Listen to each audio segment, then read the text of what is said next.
TVT au cœur de l'information.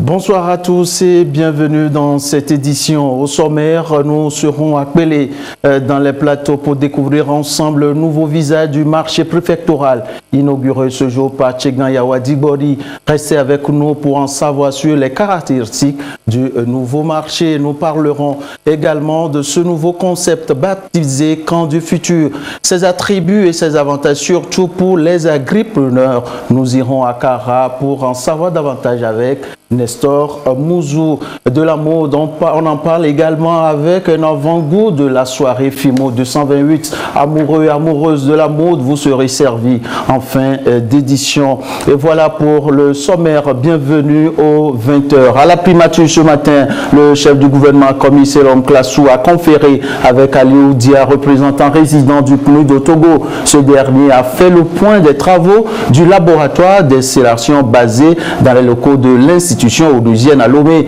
une nouvelle approche qui permettra au PNUD de travailler avec le Togo sur des thématiques diversifiées. Nous écoutons à présent Aliou Dia au sortir de l'audience.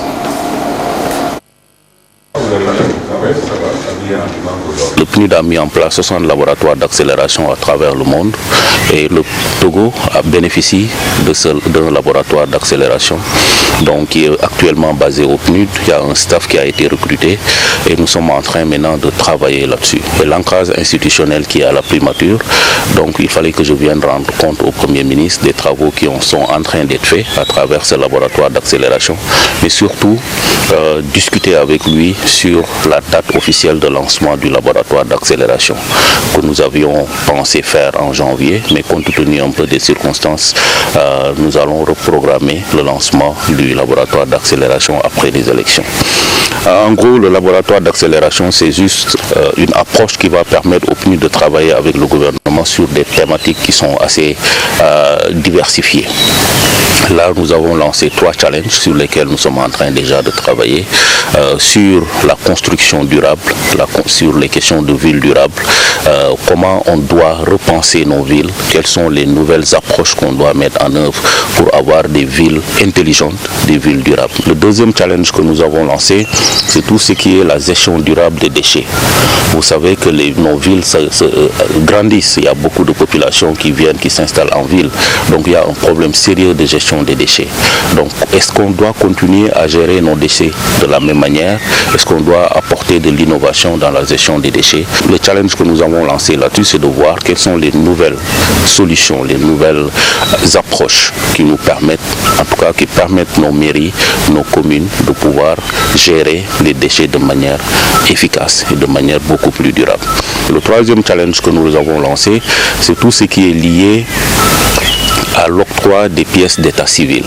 Donc vous savez que la plupart dans nos pays, il y a beaucoup de gens qui n'ont pas des extraits de naissance, qui n'ont pas de carte d'identité, parce que c'est pas parce qu'ils ne veulent pas. Donc nous avons lancé un challenge avec le ministère de l'administration territoriale pour demander aux gens de nous proposer des solutions pour qu'on facilite l'accès des pièces d'état civil. Pour le moment, c'est les extraits de naissance. Certainement après, on va passer aux cartes d'identité, passeport, etc. L'objectif du lab, c'est pas que le PNUD vienne avec des idées de projets, c'est que nous voulons recueillir des projets de partout, du gouvernement, du secteur privé, société civile, même des populations qui ont des projets intéressants et qui pensent que c'est des projets qu'on doit pouvoir mettre à l'échelle, expérimenter et mettre à l'échelle. Donc le laboratoire est pour ça, est conçu pour faire cela. Monsieur le Premier ministre est absolument en phase avec ces 3 challenges que nous venons de lancer. Il m'a effectivement parlé de la nécessité de repenser nos villes. Les villes durables, c'est quelque chose d'assez important. La gestion des déchets qui est quand même un problème important dans pratiquement tous nos pays africains. Il a pensé que c'est quand même aussi quelque chose de très important sur lequel on doit réfléchir et proposer des solutions. Mais l'appel que je lance, c'est que le laboratoire est là pour tout le monde. On va travailler avec les universités, on va travailler avec le secteur privé, on va travailler avec les journalistes, on va travailler avec tous les corps de métier pour faire de l'expérimentation, mais surtout la mise à l'échelle d'un certain nombre de projets qui peuvent être intéressants une fois mis à l'échelle.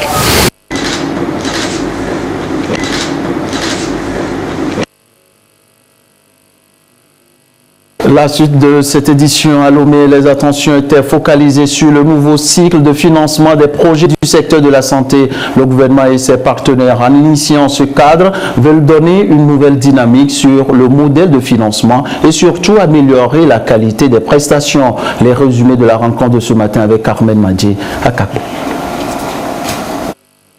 Depuis 2002, le Fonds mondial accompagne le Togo dans la lutte contre le paludisme, la tuberculose et le VIH-Sida. Plus de 350 millions de dollars ont déjà été accordés au Togo pour le renforcement de son système de santé. En novembre 2019, une nouvelle allocation d'environ 100 millions d'euros a été octroyée au Togo pour la période 2020-2023. Ce montant représente une augmentation de près de 70% par rapport à la précédente période d'allocation et devrait servir à intensifier la lutte contre ces trois maladies. Ce dialogue entre le Fonds mondial et le Togo offre donc l'opportunité à chaque partie prenante d'exprimer ses besoins prioritaires. Il faut lancer le dialogue national pour permettre une participation inclusive et dans la transparence avec tous les acteurs pour élaborer une demande qui serait soumise au Fonds mondial le 25 mai en passant par les étapes de l'élaboration des plans stratégiques, dans les étapes de la note conceptuelle et envoyée au TRP qui va juger avant de donner l'approbation. L'action du Fonds mondial a permis de sauver plus de 3 millions de vies au Togo. Cette nouvelle allocation va également servir à financer des projets de santé structurants. Le Togo a su témoigner au cours de ces différentes périodes d'allocation de résultats très significatifs. On a pu citer la réduction de l'incidence pour le VIH. On peut également citer la réduction des décès liés au VIH et des décès liés à la tuberculose. Et nous avons également sur le volet paludisme des chiffres très importants puisque nous avons plus de 4,5 millions de moustiquaires qui ont pu être distribués. Le gouvernement se dit prêt à intensifier les actions pour assurer une meilleure santé à tous d'ici à 2030.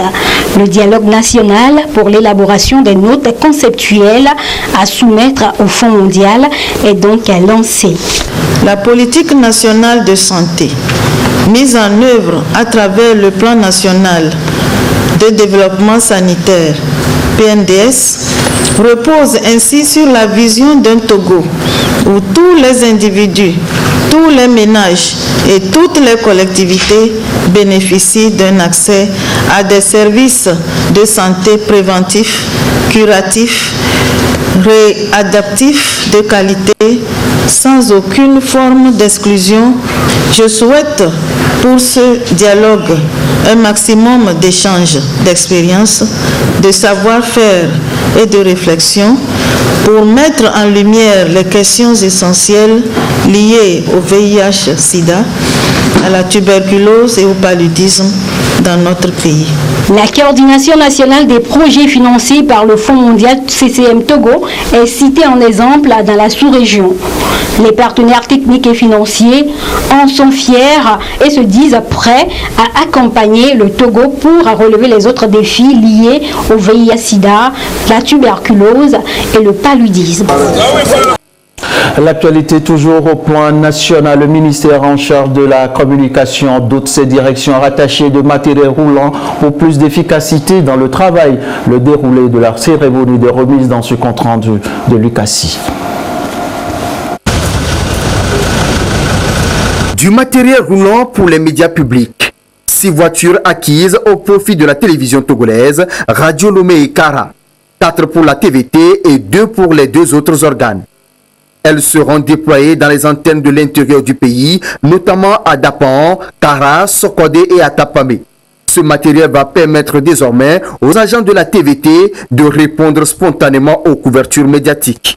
Je voudrais dire un grand merci au chef de l'État qui n'a pas cessé de nous accompagner. La télévision seule a reçu 4 Nissan que vous voyez ici, flambant neuf, pour nous faciliter le travail au quotidien, parce que nous sommes seuls sur le terrain en termes de télévision et nous sommes très sollicités. Et je crois que ça va nous soulager. C'est la joie qui nous anime. Ça fait la deuxième fois que nous recevons ce matériel roulant depuis que nous sommes arrivés à la tête de nos organes respectifs, et nous profitons pour féliciter les autorités pour tout ce qu'elles font pour que nous puissions servir l'ensemble de la population. Cette remise de matériel roulant démontre une fois encore de la volonté du chef de l'État, Faure Eswazimna Nyazingbe, d'améliorer davantage les conditions de travail des agents des médias publics.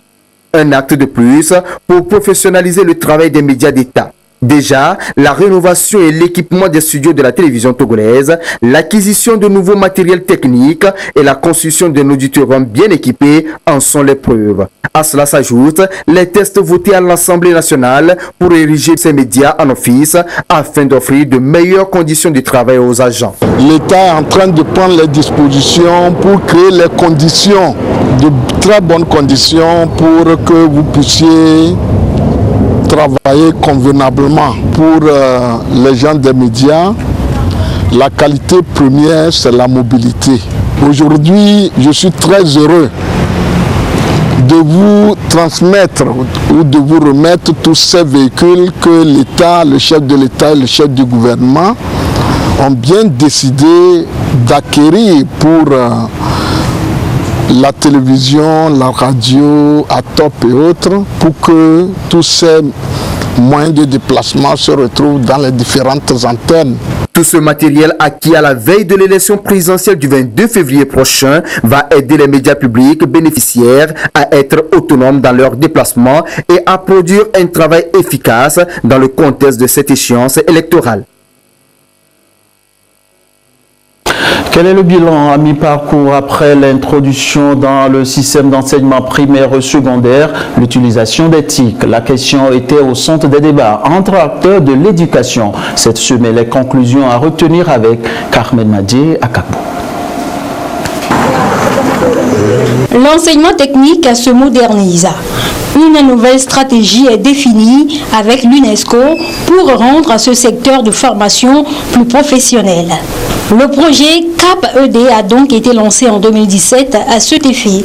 Après 3 ans de mise en œuvre, les résultats obtenus sont encourageants. Nous sommes attelés à faire en sorte que les filières innovantes, porteuses d'emploi, puissent être promues et valorisées davantage. Et dans nos pays, il y a des clichés. On envoie les enfants à l'enseignement technique lorsqu'ils ont échoué dans l'enseignement général. Et cela, nous voulons que ça change. Dans la politique que nous avons proposée en travaillant avec le ministère, c'est que l'enseignement technique et la formation professionnelle doivent être un choix, une ambition professionnelle pour les jeunes qui y vont. Et donc, par conséquent, il faudrait leur faire des offres techniques et professionnelles qui répondent au marché de l'emploi et qui réellement répondent aux besoins des formations de ces jeunes-là. Le projet CAP-ED Togo, financé par l'UNESCO, va assurer une éducation inclusive et équitable de qualité et promouvoir des possibilités d'apprentissage à tous. Pour le gouvernement, tout sera mis en œuvre pour que les objectifs du CAP-ED soient atteints. Des dispositions sont prises afin d'offrir plus d'opportunités d'accès aux structures de formation professionnelle et d'y améliorer la qualité technique des apprenants. Le développement des compétences au profit des jeunes en décrochage scolaire ou non, des adultes analphabètes ou non, déjà installés dans des secteurs d'activité économique mais sans qualification appropriée, est une des préoccupations du chef de l'État, Son Excellence M. Faure Eswazimna Nyazingbe. Le CAP-ED prendra fin en 2021. Il permettra d'ici là d'augmenter le nombre de jeunes et d'adultes disposant des compétences techniques dans le domaine de l'éducation et assurer l'égalité d'accès à tous les niveaux de l'éducation aux personnes vulnérables. On en vient maintenant à ce nouveau concept, les camps du futur propices aux agripreneurs. L'initiative présidentielle veut faire des agriculteurs de véritables entrepreneurs qui vivent et jouissent de leur métier pour un Togo émergent. L'étape à présent de Kara dans ce compte-rendu de Nestor Mouzou. Des milliers de jeunes et femmes ont exprimé leur volonté d'entreprendre dans le domaine agricole lors du forum des agripreneurs tenu à l'université de Kara du 21 au 22 janvier dernier. Et ceci dans le contexte de l'opérationnalisation de l'agropole pilote du bassin de la rivière Kara. Au terme du forum, il a été retenu de procéder à l'organisation des camps du futur, une forme d'école pour favoriser l'éclosion des talents d'entrepreneurs des jeunes et femmes sélectionnées pour participer à ces camps. Celui de la préfecture de la Kosa a été ouvert par le ministre de l'Agriculture, de la Production animale et halieutique. Moi, je me spécialise à faire l'élevage des poulets. Je me spécialise à aller ramasser les poulets dans les villages pour venir vendre juste pendant la période de saut. Je suis femme. Moi, je fais l'aliment pour les fermes qui vont élever ces poulets-là. Moi, je me spécialise pour être un auxiliaire vétérinaire pour accompagner les gens à vacciner leurs poulets. 100 francs, 100 francs, 100 francs dans les familles. Ce sont autant d'opportunités d'affaires. Ce camp va consister essentiellement à vous ouvrir les yeux sur ces opportunités d'affaires que nous négligeons, mais qui sont à notre portée. Il s'agit essentiellement de nous amener à voir comment on peut saisir ces opportunités d'affaires pour en faire des business. Chacun ici individuellement doit sortir avec une entreprise autour de ces opportunités-là. Chacun, je ne dis pas les coopératives, je dis chacun individuellement. Nous sommes venus faire ce camp sur instruction personnelle du président parce qu'il croit en votre potentiel, en votre talent. Durant 10 jours, les participants vont suivre diverses communications devant les amener à élaborer des plans d'affaires bancables. L'aviculture, la pisciculture et l'apiculture sont les principales filières autour desquelles vont tourner les communications. Au même moment, à Koumapé, dans le Vaud, éleveurs et maraîchers sont également initiés sur les principes du projet de réduction de la vulnérabilité aux inondations. Le principe ici est de faire face aux menaces de changement climatique. Ramdan Bassina. Du lancement, le mot de remerciement et de fin. Le sous-projet de réduction de la vulnérabilité aux inondations et renforcement de la résilience économique des ménages est une réponse aux menaces liées à la sécurité alimentaire. Il est lancé à Akoumapé et cible les petits producteurs agricoles en général, les maraîchers et éleveurs en particulier.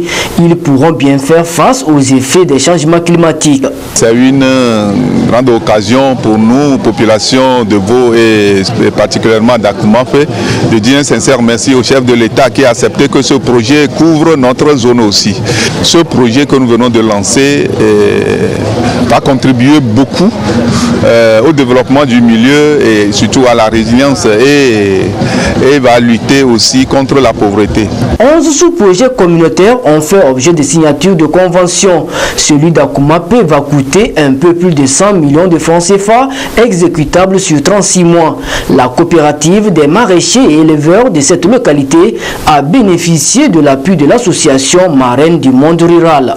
Une première activité que nous allons mener dans ce cadre, c'est de fabriquer et de poser des dallettes sur les anciens caniveaux que nous avons construits. Il est question de construire 700 à 1000 mètres linéaires de nouveaux caniveaux. Une autre activité phare, c'est que nous allons réhabiliter le forage qui a été construit pour Coméa. C'est une société maraîchère, donc on va renforcer la capacité de ce forage. Et nous avons pensé que dans le cadre de ce projet, et conformément au PND, il faut faire une ouverture vers la problématique de l'emploi des jeunes. Le ministère en charge de l'environnement voit en ce projet un renforcement des acquis du PGICT, projet de gestion intégrée des catastrophes et des terres. Le ministère peut désormais compter sur tous les acteurs dans la réalisation de ce sous-projet inscrit dans Waka Recip, un projet d'envergure sous-régionale. Et que dire des volontaires qui aussi contribuent à leur manière au développement des nations. À Lomé, après plusieurs réunions sur l'engagement citoyen, l'heure est à la présentation des conclusions des travaux. Le résumé avec Gérald Agoutou. Le volontariat, qu'il soit national ou international, est un mécanisme de mobilisation et de valorisation sociale des ressources humaines disponibles pour leur participation au développement du pays. Une plateforme structurée de concertation des différentes organisations du volontariat au Togo est officiellement lancée pour mieux coordonner les actions du volontariat. Le volontariat aujourd'hui, c'est le côté humain de l'être. C'est dans le volontariat qu'on verra le don de soi. C'est dans le volontariat qu'on verra qu'on a fait quelque chose à quelqu'un qui a pu sauver sa vie. Ce cadre vient de nous dire que c'est important que chacun amène ses expériences pour qu'on aille plus loin, pour qu'on puisse servir notre peuple, surtout que dans le PND, le volontariat a sa place. Ces dernières années, le gouvernement togolais met les bouchées doubles pour permettre aux jeunes diplômés d'exprimer leur talent et d'acquérir plus d'expérience professionnelle à travers l'Agence nationale du volontariat ANVT, puis facilite l'employabilité du citoyen. La restructuration de ce mécanisme répond à deux préoccupations. L'Agence nationale a été opérationnelle depuis 2015 et depuis le début de sa mise en place, l'agence a trouvé nécessaire de pouvoir capitaliser tout ce qui se fait en matière du volontariat, de mieux coordonner et rendre compte de ce que le volontariat fait. Donc la mise en place du cadre a deux objectifs principaux. Le premier objectif, c'est permettre à tous les acteurs intervenant dans le volontariat de s'asseoir ensemble, de partager leurs connaissances, de s'entendre sur les standards, les normes, l'éthique en matière du volontariat. Ça éviterait certains ratés, ça éviterait des insuffisances et ça permettrait de réglementer le secteur. Le deuxième objectif, le volontariat est un secteur qui contribue énormément au développement dans tous les secteurs de développement notamment qu'on connaît, et avec les objectifs de développement et d'autres objectifs sectoriaux dans le pays, il fallait que les acteurs puissent se mettre ensemble et capitaliser ce qui se fait de façon à ce que chaque année on puisse rendre compte de ce que le volontariat a apporté à l'atteinte des objectifs de développement dans le pays. Les présents travaux seront étendus à toutes les organisations du volontariat au Togo et sanctionnés par une déclaration. Un délégué national sera élu pour coordonner le fonctionnement de cette nouvelle plateforme d'échange et de partage des organisations du volontariat. Une assurance maladie pour des commerçantes au Togo, c'est bien possible, mais comment aboutir à cette finalité? L'Institut national d'assurance maladie INAM a rencontré ce matin les commerçantes des marchés de Lomé pour réfléchir sur le sujet. Les précisions avec Edwige Takwabasabi et Koussala. Elles viennent des marchés de Lomé, toutes des commerçantes, au rendez-vous de l'Institut national d'assurance maladie INAM. À cette rencontre, des échanges autour de la couverture maladie au cœur des marchés togolaises et à la fin, les responsables de l'INAM veulent nous aider. Ils nous ont expliqué comment nous allons nous y prendre pour bénéficier de la couverture de l'INAM. C'est une bonne idée. Nous en sommes fiers. Ce n'est que la première rencontre.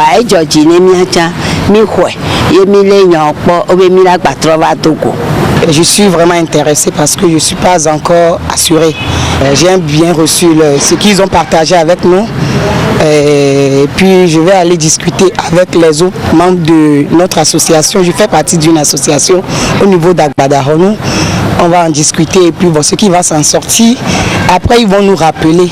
L'Institut national d'assurance maladie veut étendre sa couverture sociale aux commerçantes. Cette rencontre d'information et d'échange est organisée pour recueillir leur avis en vue de la concrétisation de l'idée. Lorsqu'on veut mettre une assurance pérenne, il faut discuter avec les potentiels bénéficiaires pour ensemble définir le panier d'abord. Quand je parle du panier, je parle en même temps de cotisation et les modalités de prise en charge. On a discuté avec nos mamans et nos papas sur pourquoi une assurance maladie, comment il faut se comporter. Et nous avions insisté sur la notion de solidarité. La démarche de l'INAM s'inscrit dans le contexte du mandat social du président de la République, Faure Eswazina Simbi. Le gouvernement, en mettant ensemble tous les groupes socio-professionnels, toutes les catégories, va pouvoir permettre justement que ce coût soit le plus faible possible et le plus supportable pour chacun. La rencontre de ce matin a permis de comprendre comment est-ce que les commerçantes se positionnent lorsqu'elles sont face à la maladie et surtout de voir comment on va pouvoir s'arranger avec des gens qui ont des revenus qui ne sont pas stables et pouvoir les couvrir durablement. D'autres rencontres sont prévues dans les jours à venir. Elles permettront de définir d'un commun accord avec les commerçantes la fourchette et les modalités des cotisations. Direction à présent Pelé, où ce matin, la présidente de l'Assemblée nationale, Tchegan Yawadi Bodi, procédait à l'inauguration du nouveau marché préfectoral. Une volonté politique des plus hautes autorités pour permettre aux bonnes femmes d'exercer leur activité dans de meilleurs cas de vie. La cérémonie inaugurale dans ce reportage d'Augustin Kossi. Le marché préfectoral de Pelé, vu d'en haut. L'ouvrage surplombe une superficie de plus de 3 hectares, des infrastructures modernes au service du développement à la base. Et puisque les expressions de gratitude peuvent prendre diverses formes, les femmes ici extériorisent leur façon de dire merci aux bienfaiteurs. Le chef de l'État, celui par qui le marché a été construit.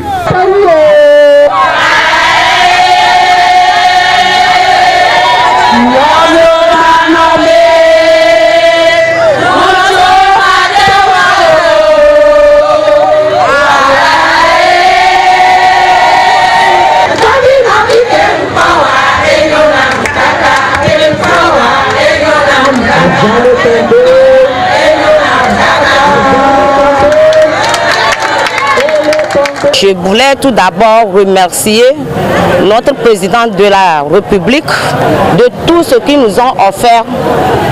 Puisque nous, les femmes aussi, aujourd'hui, nous sortons merveille du marché d'Areta. Un grand marché qui nous a donné. On nous a construit de nombreuses cases que nous, les femmes, nous pouvons vendre. Dans l'ancien marché, l'espace nous fait défaut. On n'arrive pas à trouver place pour pouvoir installer nos produits. Il n'y a pas d'entrée, il n'y a pas de sortie. Là, quand on vend au marché, on a des difficultés pour accéder à la rentrée.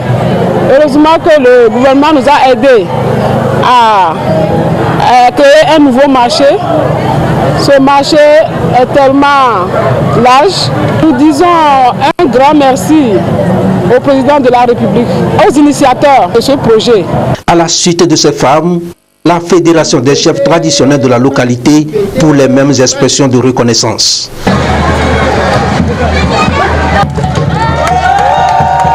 Puis, le marché est inauguré par Tchegan Yawadi Bodi, la présidente de l'Assemblée nationale, l'élu de Pelé. Les travaux ont duré seulement 6 mois. Coût des réalisations, 340 millions de francs CFA à travers le projet d'appui aux populations vulnérables, PAPV. Nous remercions infiniment notre président, M. Faure Eswazina Simbi, et notre présidente de l'Assemblée nationale, Mme Tchegan Chantal. On nous a donné là où on va installer nos marchandises, même la boucherie. En plus, là où on va laisser les choses, les magasins, c'est bon. La réalisation du projet a été confiée à l'ANADEB. Sur ce site, vous avez un bloc de 10 boutiques. Nous avons 6 hangars de type préfectoral, et lesquels hangars prennent chacun 60 places. 3 hangars de type cantonal qui prennent 8 personnes, 4 magasins de stockage dont la capacité de l'un est de 50 tonnes. 2 blocs de latrines, une boucherie. Nous avons réalisé un forage photovoltaïque. Avec ces nouveaux ouvrages, les populations marchandes gagneront davantage. Pelé, c'est 9 cantons avec une population estimée à 7500 habitants. Et le complexe marchand est pensé en conséquence. Derrière ce nouveau fleuron de l'économie de la préfecture, une vision. Un nouvel engagement des plus hautes autorités à offrir plus de commodités aux commerçants. C'est un jour de joie pour toute la population de Pelé.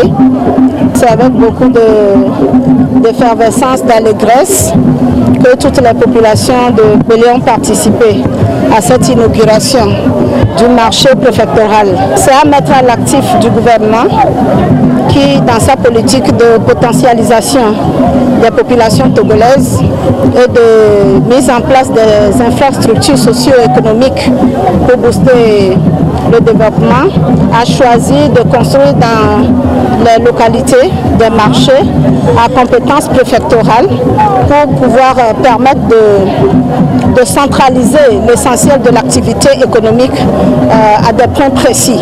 C'est pour nous une occasion en tant qu'élus de Pelé d'abord de dire merci au chef de l'État, au président de la République et à son gouvernement qui a pris sur lui de veiller aussi à une mise en œuvre efficiente de ce projet. Nous avons vu un marché de très bonne qualité avec une réalisation d'une performance exemplaire. Nous ne pouvons que remercier toutes les entreprises qui ont travaillé ici et encourager la population de Pelé à faire un bon usage de ce joyau et à accompagner le chef de l'État et le gouvernement dans sa politique de modernisation et de potentialisation de chaque fille et fils de notre pays.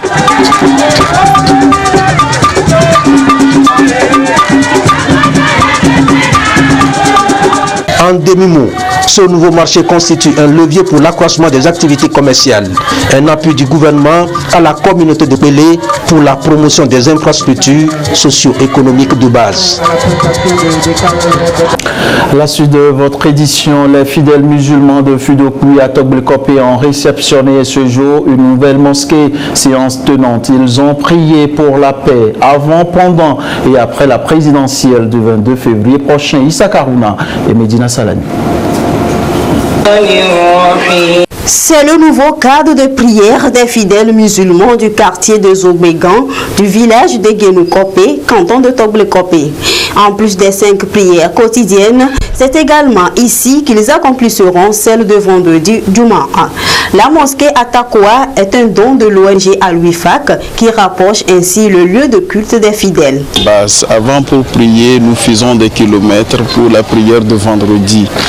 Et la construction de cette mosquée vraiment nous facilite le culte de vendredi et nous sommes très heureux pour cela. Cette mosquée vient renforcer la cohésion dans notre communauté. Le décharge qui nous a été confié pour l'accomplir, nous allons nous placer sous le sceau du travail que notre noble prophète Mohammed sallallahu alayhi wa sallam a effectué, puisqu'il est un modèle et donc nous allons suivre les préceptes de l'islam tels qu'enseignés par le prophète Mohammed. Je souhaite que tous les fidèles nous soient toujours solidaires, qui nous accompagnent. La joie est aussi partagée par toutes les autorités qui ont répondu présentes à cette cérémonie, occasion pour celle-ci d'adresser des messages aux populations de la localité. Nous devons prier pour la paix dans notre pays. S'il n'y a pas de paix, nous ne pouvons pas aller à la mosquée. S'il n'y a pas de paix, nos mamans ne peuvent pas aller au marché. S'il n'y a pas de paix, nos enfants ne peuvent pas aller à l'école. Nous devons tous travailler dans ce sens, de vivre ensemble, de vivre en paix, dans le sens de la tolérance. La violence n'est pas la solution. Nous avons le devoir de faire en sorte que ce pays soit debout. L'élection présidentielle au Togo, c'est le 22 février prochain. Les fidèles musulmans du village de Guénoukopé ont saisi l'occasion pour implorer les bénédictions d'Allah sur le Togo et ses dirigeants. Ils se sont exhortés chacun à œuvrer pour la préservation de la paix et de la sécurité au Togo.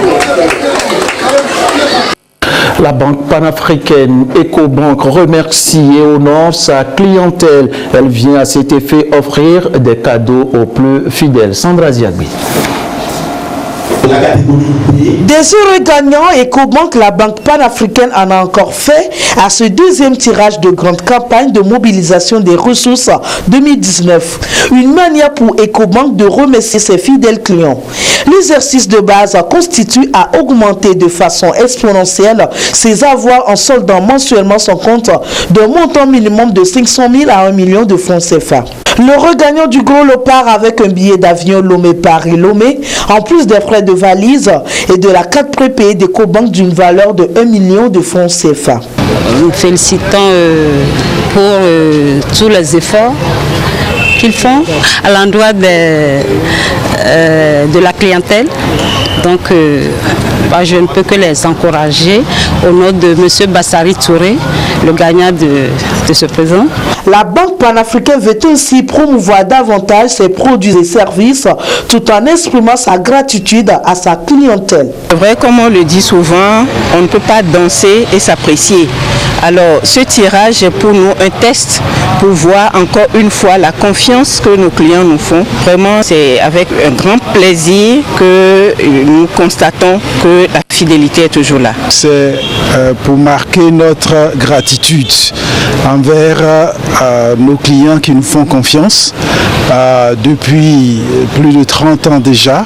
Nous avons tout simplement constaté encore que nos clients croient en nous et en retour, nous devons nous montrer quand même comme des gens qui tiennent parole. Le premier tirage 2020, c'est pour bientôt. Ce jeu de hasard a été réalisé avec le concours de la Lonato et sous la supervision de cabinets d'avocats. EcoBank place davantage les atouts de ses clients au cœur de ses actions pour cette nouvelle année. La soirée défilante FIMO 228 annonce déjà ses couleurs avec un avant-goût hier où l'on appréciait les différentes créations. Un défilé de mode à ciel ouvert que nous présente ici de Douaré. Un avant-goût de la grande soirée haute couture du 1er février. Des tenues remarquables, des mannequins talentueux et des stylistes très créatifs. Des grands créateurs comme ceux-ci vous emportent jusqu'à l'ultime envie.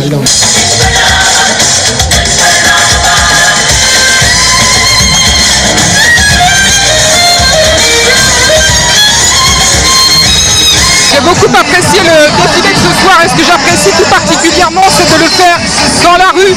Ça permet à la population de voir vraiment ce que font les créateurs africains. On a quitté en Italie pour ce défilé. Défilé vraiment, c'est super. Coutume africaine, la démonstration de coutume africaine, c'est important pour nous. Les tenues sont jolies, vraiment incroyables. Les tenues sont... La première soirée classique de FIMO 228 invite à la lutte contre le VIH-Sida. Une soirée pleine de divertissement et d'enseignement. C'est une soirée classique des jeunes créateurs et en plus c'est un défilé qui s'engage contre le VIH-Sida. Du coup, on a invité tout le monde, les gens qui ne peuvent pas se retrouver à Onomo le samedi pour le défilé haute couture. On les donne une occasion de se retrouver ici, vu que c'est un défilé en plein air où il n'y a pas les tickets achetés et tout. Du coup, tout le monde, tous ceux qui ne connaissent pas, qui ne savent pas ce qu'on appelle la mode, aujourd'hui, je pense qu'ils ont déjà une idée de la mode. Les grands créateurs de l'Afrique et de l'Europe sont déjà à Lomé et la soirée de samedi s'annonce encore plus prometteuse.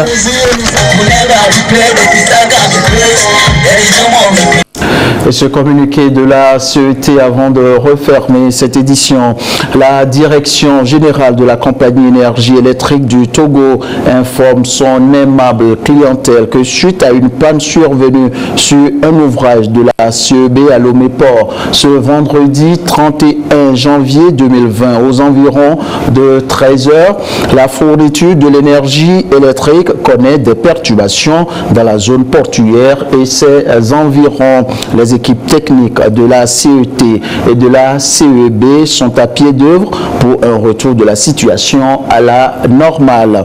La direction générale présente ses excuses à la clientèle et la remercie pour sa bonne compréhension. Et voilà qui met un terme à cette édition. Merci pour la fidélité. À très vite pour toujours vous servir avec le même plaisir et la même envie.